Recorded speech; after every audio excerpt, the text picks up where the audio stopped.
Ayan, si Ate Rose. Pupunasan daw niya ako ng bimpo na may... So, ito lang ang mga Habibis. Injured tayo for today's video. Ayan, inatake ako ng gout ko, guys. Namamaga ang tuhod ko. Hindi ko alam kung anong kinain ko. Nag-trigger ng gout ko. Pero may gamot naman ako. Kailangan hindi ko pa rin may lakad ng mabuti. Lumabas ako kasi si Rappi B ay aalis. Yan. Si Rappi B, saan ka pupunta? Vietnam, kasama ko mga friends ko. Punta siya ng Vietnam. Tapos Tapos diba, ano? Manghihiram ako kay Ryan. Yan. Pag nandito yung si Rappi, lahat ng gamit ko, hinihiram, pati sapatos. Hinawa ko ng shoes ni kay Ryan. Yan. Magka-size kasi kami ng paa. Yes. Pag nandito ako sa Pilipinas, hindi ako nagdadala ng gamit kasi nanghihiram lagi ako. Kahapon, sinabihan ako ni David at ni kay Ryan na magkalkal na lang ako dun sa kanilang drawer. Yes. So, pag umuwi si Rappi B, tapos nanghiram siya ng mga gamit, sinahayaan ko na lang siya sa aming drawer na maghanap ko anong gusto niyang dalhin. Thank you, Kuya Ryan. Ingat ka sa flight mo sa Vietnam. Thank you. Ilang days kayo doon? Nilaki ko. 5. 5 days silang mawawala, guys. Kaya wala si Rappi B dito sa bahay namin. Ayan, guys, kita niyo. Oh, pagang-paga. Okay naman natin, pagang-paga.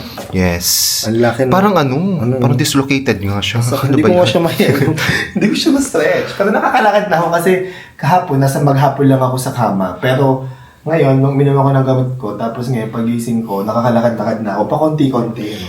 Sinabi. Pero, pa rin. Siguro mga few more days, magiging okay na to. Sinabihan ko nga si Kuya Ryan kung gusto niya kumain na lang sa bed. Ewan ko, gusto niya itong maglakad. And tama-tama, before umalis si Rappi B, dumating yung mga orders ko online kasi meron ako ibibigay sa kanya na pampaswerte, mga lucky charms. Ito guys, citrine stone na may tiger's eye. At saka itong isa naman to, citrine stone lang to. Ibigay natin para mag-attract ng abundance, prosperity, wealth, di ba? Kailangan natin yan. Oh, ito Rappi B. Thank you. Ayan, suot mo yan, papunta mo ng travel. Thank you very much. Saan to? Kanan kaliwa? Pag ano daw, receiving hand mo kasi is kaliwa, giving hands mo is yung kanan. So maganda parang parehas. Parehas. Ako nilag... Ka and then mag-give ka din. And then mag-give din. Ganyan ginagawa ko. Thank you. Yan. Gamitin mo, suotin mo sa travel mo para pampaswerte. Kung bet nyo yan, lalagay ko sa comment section kung saan kayo makakabili. Thank you. Thank you, Kuya Ryan. Welcome. Ito palang gout na sakit ko ay nakuha ko sa tatay ko. Actually, kayo magkakapatid, puro may gout. Si Daddy B may gout, di ba? Yes. Si Ate B may gout. Yes. Ako may gout, di ba? Pero Kami ako wala. tatlo, si Ate B wala pa, pero kami tatlo meron. Kasi si Daddy B nagme-maintenance na siya. Ako naman hindi pa so far, kaya sana naman wag naman sana. Madala lang ako magaganto siguro mga isang beses sa isang taon.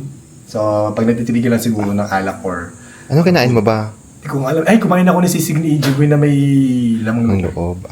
Okay. Yeah, kaya mas namamaga ngayon ang ating paa, ang ating tuhod. Anong ating pagkain, Tia Julie? Pritong tulingan sa hotdog. May tulingan at saka hotdog. Huwag kang makain ng tulingan, bawal lang sa iyo. Sa gout? Sa may gout? Mataas sa uric acid ang tulingan. Ay, baka siguro ako ginaut, Tia. Kasalanan ni Tia Julie kung ba't ako nagka-gout. Ayan. Charin lang, charis. Sarap na sarap kayo sa tulingan. Sarap na sarap ako sa tulingan. Ayan ako, kakakain ko guys ng tulingan ni Tia Julie. Siguro kaya ako na-trigger ng gout. Alam, matigas ang ulo ko eh.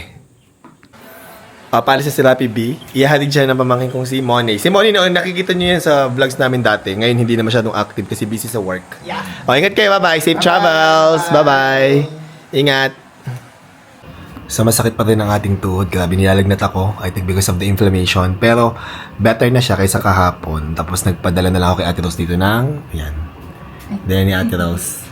Tinapay at saka collagen drink na kalamansi at tubig. Ate Rose, ikaw din na magluluto ng dinner, ha? Tinolang manok, sir. Tinolang manok. Gusto ko. Hindi ako makakapagluto eh. Para makakain ako mamaya, ha? Hindi ako makapagluto. Kami na lang magluto, sir. Okay, thank you. Wala pala si Happy David kasi inaasikaso siya sa building namin. May importante siyang bagay na inaasikaso sa building namin. Kaya pumasok siya. So, naiwan lang ako dito. Kasama ko sila Ate Rose tsaka sila Daddy B. Ayan, si Ate Rose. Pupunasan daw niya ako ng bimpo na may Ito po, na tubig. may yellow po, sir. May yelo? Hindi mo malamig yan, Ate Rose? Sabi po ni Sir David. Sabi niya? daw ng yellow yung tubig, sir. Malamig, Ate Rose. Nalagnat kasi ako. Ako nga po. Sige. Nalagnat ako. Saan niya? Sa mukha? Pwede, sa mukha, sir, tsaka dito. Sa braso? Opo, para Tsaka sa mabawasan yung init. Nalagnat ako eh. Sige, thank you. Ang lamig. Sabi ko kay Ate Rose, ako na lang magpupuna. Ang lamig, Ate Rose.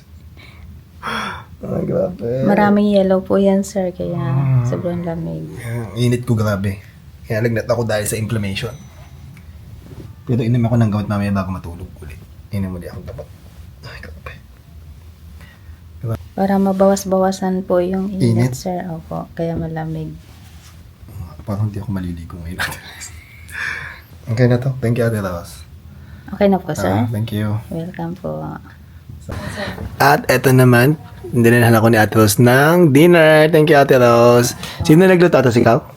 Opo, sir. Nagluto si Ate Rose ng tinolang manok. manok, Thank you, Ate Rose. Medyo gumaan-gaan ang pakiramdam ko. Tamang-tama po yan sa inyo, sir. Kaya nga. Kahigo po kayo. Salamat. Thank you. Pakainin mo na si Dabi B, ha? Opo. Thank you. Sir.